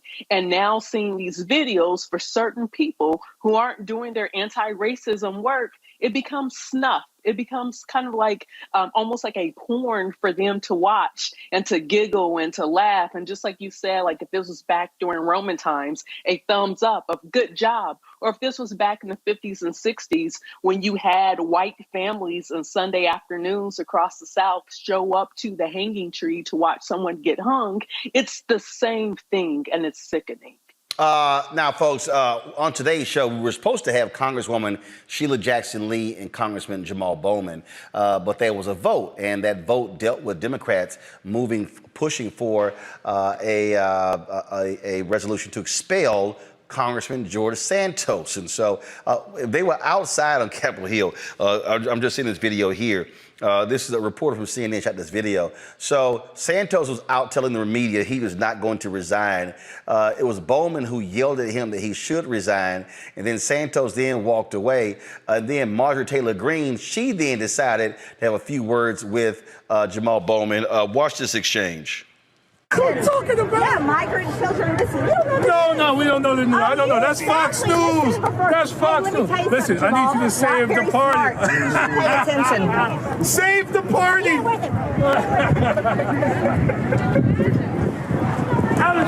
are you talking about? Yeah, migrant children. I must say, Robert, I love the fact that Jamal Bowman ain't got no problem getting in these fools' faces. Why did Marjorie Taylor Greene sound like she was trying to talk to the manager? I mean, like she really just walked up with this level of white woman privilege that is just difficult to comprehend. And the idea that you just get to walk up to another member with no decorum, with no class, with no dignity, with no even understanding of the process. You talk to media after he talks to media, you have a debate, and then you vote on things. That's the way we do in civilized society. But in the trailer park that she's from, apparently you think you just get to walk up and start flapping your gums around. So I'm glad that he handled it with that level of class and dignity. I'm glad that he's able to laugh those things off, but in reality, it's not a laughing matter. This is something that Black men deal with in the workplace and everywhere else, and entitled Karen walking up and thinking they get to talk you then because they don't have any respect for you. So shout out to the brother for handling it in such a good way. Don't roll up on me like that. I'm just going to let you know that right now. Do not roll up on me like that and start flapping your gums. You're going to hear something you don't want to hear. And just be glad that you have brothers like that who can handle it in a more dignified fashion. Also, the side note, historical point, when you put a thumbs down in Rome, that meant drop your weapons. Thumbs up actually meant killing blow to the throat. It literally turned around during the 17th century. But don't forget when this went down, when they were in the halls of Congress after the shooting in Tennessee, when Bowman let them know they wasn't going to do a damn thing.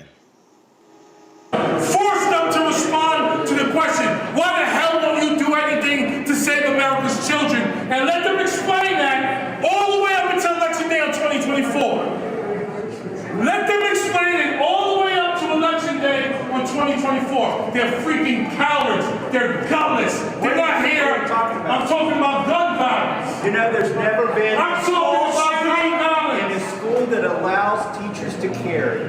Carry guns? More guns lead to more death. More guns lead to more death. Look at the data. You're not looking at any data. You're carrying the water for the gun lobby. Look at the data. More guns lead to more deaths. States that have open carry laws have more death. States that have open carry laws have more death. Are you listening to what I'm saying?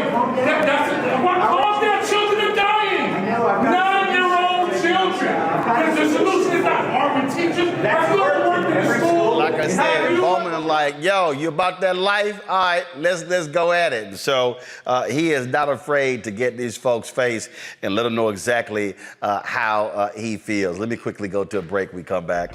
More Roland Martin Unfiltered on the Black Star Network. We'll tell you what, Kim Gardner, she announced she's resigning as St. Louis Circuit Attorney. She's done all she can to get a brother out of prison who's been there 33 years for a crime he didn't commit. I'll tell you exactly what that is when we come back. Hatred on the streets, a horrific scene, a white nationalist rally that descended into deadly violence. White people are losing their damn minds. As an angry pro-Trump mob storms the U.S. Capitol, we're about to see the rise of what I call white minority resistance. We have seen white folks in this country who simply cannot tolerate black folks voting. I think what we're seeing is the inevitable result of violent denial. This is part of American history. Every time that people of color have made progress, whether real or symbolic, there has been what Carol Anderson at Emory University calls white rage as a backlash. This is the rise of the Proud Boys and the Boogaloo Boys. America, there's going to be more of this. Here's all the Proud Boys, guys. This country is getting increasingly racist in its behaviors and its attitudes because of the fear of white people. The fear that they're taking our jobs, they're taking our resources, they're taking our women. This is white fear.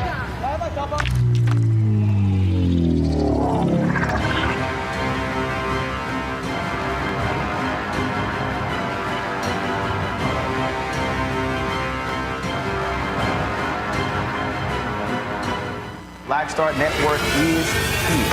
Oh, no punch! I'm real revolutionary right now. Thank you for being the voice of Black America. All momentum we have now, we have to keep this going. The video looks phenomenal. See, there's a difference between Black Star Network and black-owned media and something like CNN. You can't be black-owned media and be scared. It's time to be smart. Bring your eyeballs home. You dig? It's Kim Whitley. Yo, what's up? This your boy Ice Cube. Hey, yo, Peace World, what's going on? It's the Love King of R&B, Raheem Devon, and you're watching Roland Martin Unfiltered.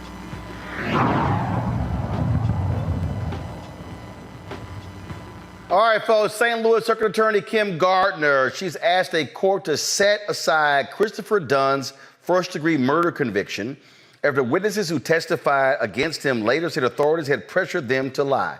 This man has been there for 33 years. In a statement, Gardner said Mr. Dunn has been incarcerated for a crime in which there is clear and convincing evidence he did not commit. We have an ethical duty to work to correct this injustice. Dunn was 18 years old, folks, when he was convicted for the 1990 shooting death of Rico Rogers. This will not be the first time a judge will hear about Dunn's innocence. At an evidentiary hearing in 2020, Judge William Hickel agreed that a jury would likely find Dunn not guilty based on new evidence, but Hickel declined to exonerate Dunn, citing a 2016 Missouri Supreme Court ruling that only death row inmates could make a freestanding claim of actual innocence. Dunn was sentenced to life in prison without the possibility of parole. Well, Joe, hell, ain't that a death sentence? Yeah, functionally speaking. I mean, you know, I'm glad that the DA is doing a couple of things here. She's on her way out, but this is absolutely the right thing to do.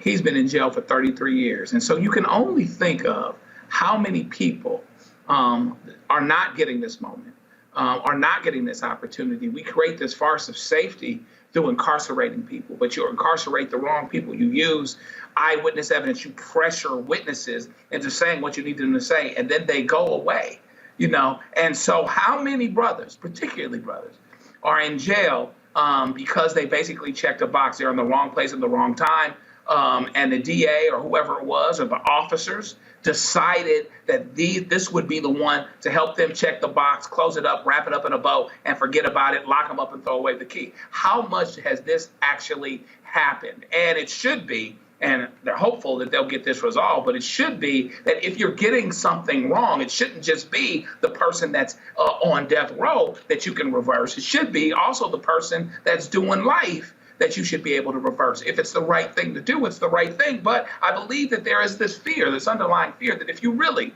got to the bottom of all of this, there's be a whole lot of people would upset you quite a bit to know how much you actually get it wrong. But the fact of the matter is, it's been staring us in the face, and hopefully this is one more step toward us dealing with it. It is beyond frustrating, Rebecca, to see these cases. 33 years. 33 years. And to have a judge come to that conclusion and then go, there's nothing I can do. That was 3 years ago. You know, if the state can lawfully take your life, if the state can lawfully take your possessions, if the state can, if the state can do those things, then the state can also make it right. And so bottom line is, if this state prosecution turns out that it wasn't accurate, then the state should be able to remedy that. And to say that, everyone's hands is tied, that's just simply isn't good enough. And we need to do better. Like, if this is really going to be a criminal justice system, then justice has to be equal on both sides. It has to be evenly weighted. And that's not what, if it wasn't for this prosecutor, then I don't know that this particular person would even have the ability if it wasn't for this particular prosecutor caring enough to do something about this as she leaves office, I don't think the rest of the criminal justice system in Missouri would even care. And that's the travesty that's here. Well, they won't care because you got Republicans in Missouri, Robert, who don't give a damn. They claim they are pro-life, but they don't care about the life of a black man who has spent 33 years in prison for a crime a judge says he likely did not commit. See, Roland, you're looking for intellectual consistency, and I don't know why you're still looking for this.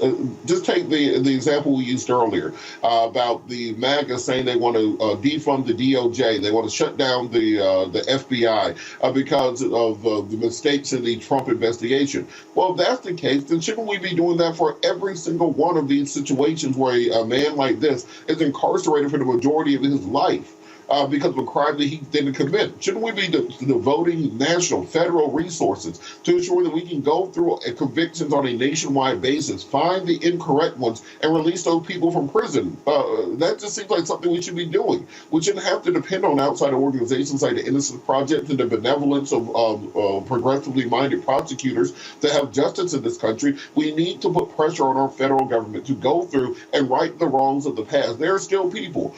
We have political prisoners in jail from the black radical movements in the 1950s, 60s, and 70s. We still have people who are in jail from the war on drugs in the 70s, 80s, and 90s. We still have brothers right now who are being sentenced today for crimes where there's very clear information they did not commit them because of the nature of our criminal justice system, and the overuse of public defenders, the overuse of plea deals in cases. We need to go through and in a systematic fashion fix this system, not piece by piece, not case by case. We have to blow it up and then rebuild it from scratch. To the folks who are watching, go to the New York Times, go to nytimes.com. Reporter Lisa Belkin has this great piece in the opinion section. Go to my iPad. And folks, the headline is, "It's okay to drop charges if you've got the wrong person." It's called Doing Your Job. And that's what Kim Gardner is doing. Lisa writes in this opening paragraph here of a case, March 1989, a case involving Randall Dale Adams, served 12 years for the murder of a Texas police officer. He'd been granted a new trial. A filmmaker pretty much laid out this guy was completely innocent. And this is what she wrote here, and this is the problem that you see here with these prosecutors. She wrote, "In a damning ruling, the appeals court accepted the findings of a lower court that Dallas County prosecutors had suppressed evidence favorable to Mr. Adams, deceived the court on the whereabouts of a witness, and knowingly used perjured testimony." She said, but prosecutors were still disinclined to let Mr. Adams go. The folks in Missouri, they have been attacking Kim Gardner from the moment that she was elected. Why? Because she actually chose to charge the former Republican governor who was sitting here extorting a woman when it came to he had an affair with, who took some pictures of her and was holding that against her. From that moment, she's ticked them off, and they've attacked her viciously. Her resignation is a result of how they have been attacking her and tearing down her credibility and going after her at every single juncture. And she has been fighting, using the power of her office to get people released from prison who did not commit crimes. When Craig Watkins was a district attorney in Dallas County, he created a public integrity unit to go back and look at old cases, to go back and retest DNA. There were people who were released from prison because previous prosecutors cut corners, broke the law to put them in jail. And we've seen examples all across the country, many examples across the country, all across the country, where this has happened. Numerous prosecutors doing the very same thing. And people are sitting in jail who should not be there. You cannot get those years back being confined to a cell. And so hopefully we will see some positive movement with this case before Kim Gardner steps down, because there's no guarantee the person replacing her is going to have the same compassion that she has. You're watching Roland Martin Unfiltered on the Black Star Network. Black Star Network is here. Oh, no punch! I'm real revolutionary right now. Thank you for being the voice of Black America. All momentum we have now, we have to keep this going. The video looks phenomenal. See, there's a difference between Black Star Network and black-owned media and something like CNN. You can't be black-owned media and be scared. It's time to be smart. Bring your eyeballs home. You dig? Next on the Black Table with me, Greg Carr, we look at one of the most influential and prominent Black Americans of the 20th century. His work literally changed the world. Among other things, he played a major role in creating the United Nations. He was the first African American and first person of color to win the Nobel Peace Prize. And yet today, he is hardly a household name. We're talking, of course, about Ralph J. Bunche. A new book refers to him as the absolutely indispensable man. His lifelong interest and passion in racial justice, specifically in the form of colonialism. And he saw his work as an activist and advocate for the Black community here in the United States as just the other side of the coin of his work trying to roll back European empire in Africa. Author Cal Rostiala will join us to share his incredible story. That's on the next Black Table, here on the Black Star Network. Hey everybody, it's your girl Linnell. So what's up? This is your boy Earthquake. Hi, I'm Chaley Rose, and you're watching Roland Martin Unfiltered.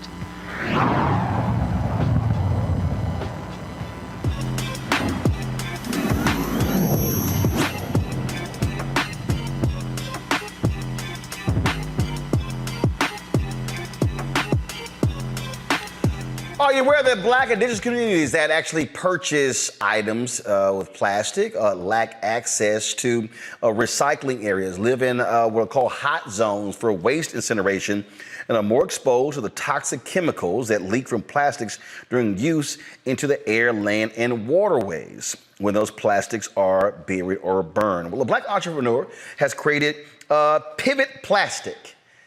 What is Pivet Plastic? Well, the co-founder, Michael Pratt, joins us right now to tell us about this. All right, Michael, glad to have you here. So explain to our folks what Pivet Plastic is.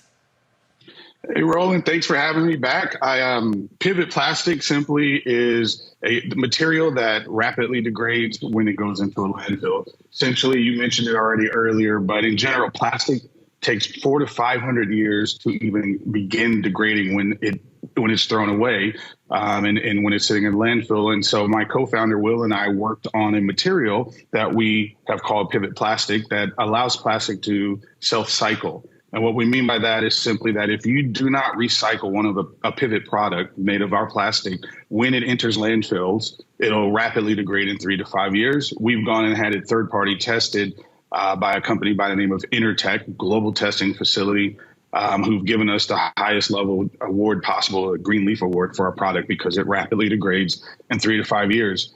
we're meeting consumers where they are. 90% of plastic goes in the landfill anyway. So instead of trying to create a way to change consumer behavior, we've met them where they are so that the product is where you're being green instead of having to make an action to be green. So obviously, there are so many items that are being made using plastic. Have any major companies responded to what you have created and are using your plastic? So we are still in our infancy as a company. I'm self-funded and intending to be that way as a Black-owned company as best possible. We currently work with Target, T-Mobile, Best Buy. We're looking at entering Verizon stores this year as well. So companies are responding to us and giving us the opportunity to get our products in front of consumers. So how long have your plastics, this item been on the market? We've been in the market for about 3 years. I had the fortune of starting the brand, starting the business, and entering the market right before global pandemic, COVID. So that slowed everything down for us in the fact that everyone was sitting at home and not buying or moving. But we've been rapidly growing since then. NPD, which is the largest, they're kind of like the Nielsen for point of sale and what happens in retail, ranked us as the 20th largest case or protective case brand in the market last year. So we're growing rapidly, and it's just a matter of getting more of your audience and others like us into the stores to pick up our product instead of other brands. Questions for the panel. I'll start with you, Joe. Wow, this is a great product. Tell me about what your next frontiers would be in terms of your imagined growth in the next 3 to 5 years. What would you like to grow into if you had your druthers? So, the best place to go is anywhere that there is a one-time use or single use or short life cycle plastic. Right now, the mobile accessories market is multiple billion-dollar market. I'm trying to grow to become a top-tier brand, top 10 brand first. And then from there, the reason we even started with cases is because when you consider everyone on the planet is carrying a phone, what better cheap way to market than to sell a case to you and have you walk around seeing the Pivet name? Then when you see it on something else, you already know who we are. And you're already, I've already done the branding. Rebecca. Sure. Do you have a particular patent on the technology or like utility patent on the technology for this type of plastic? They are patent pending right now, so we are working towards getting that finalized. And then, there are others working in different industries and such. I have over 15 years in the telecommunications industry, so I'm a subject matter expert on the waste and what type of plastic and what type of consumer behaviors that I wanted to go after with coming up with a sustainable solution. So that's why we entered here first. Best network for me, best relationships and such. So yes, we have a patent pending, and once we get to the level we want to here in consumer electronics, we will start branding moving into other categories and verticals. Robert. Green energy and cleaning up the environment are all the rage right now. Have you reached out to any large industries that are in this sector for additional funding, for partnership, for mentorship, for distribution, et cetera? Because it seems like this is something they should be jumping at. So the answer, that's a pretty complicated answer to provide. So obviously, as we started off, we were looking for support. Again, going through the pandemic, even then when Black Lives Matter kicked off and everyone was saying they were going to support and push Black business more, we've just still found it to be a struggle, to be very honest with you. I've talked to Fortune 500, I've talked to many banks. We've still found it a struggle. We're a revenue generating entity. As I mentioned, I have products nationally available. It's just a struggle. And I'm also happy that I'm privately owned, that it's my business. And while it's taking us a bit longer, our community has generationally been able to create wealth, has generationally been able to create in this society and had it taken or been limited.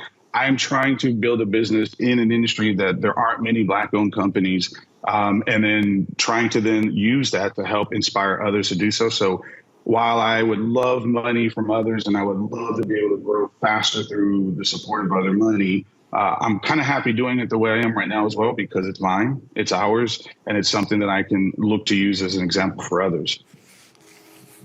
And so my last question, and so what type of products or what type when you're talking to that this product is best used for? What is it? Cases? Is it water bottles? Like what? So the material that we have, our self-cycle technology, works on multiple different types of plastic. So any of these plastics that we've tested on and can be manufactured for any type of plastic product use. We focus right now on consumer electronics in the mobile sector. So we manufacture phone cases, we manufacture cases for your AirPods, for your tablets. We make charging products right now, wall chargers, cables. We right now, again, as a consumer electronics focused brand to help get our brand name out and help proliferate our technology, have focused on mobile. So, but to your question, you could use our additive on pretty much any type of plastic. All right, then. Well, look, where can people get more information?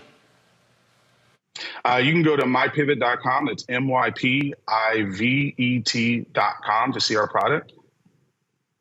Okay. All right, then. Well, look, congratulations. Good luck with Pivet. And hopefully folks will take advantage of the product.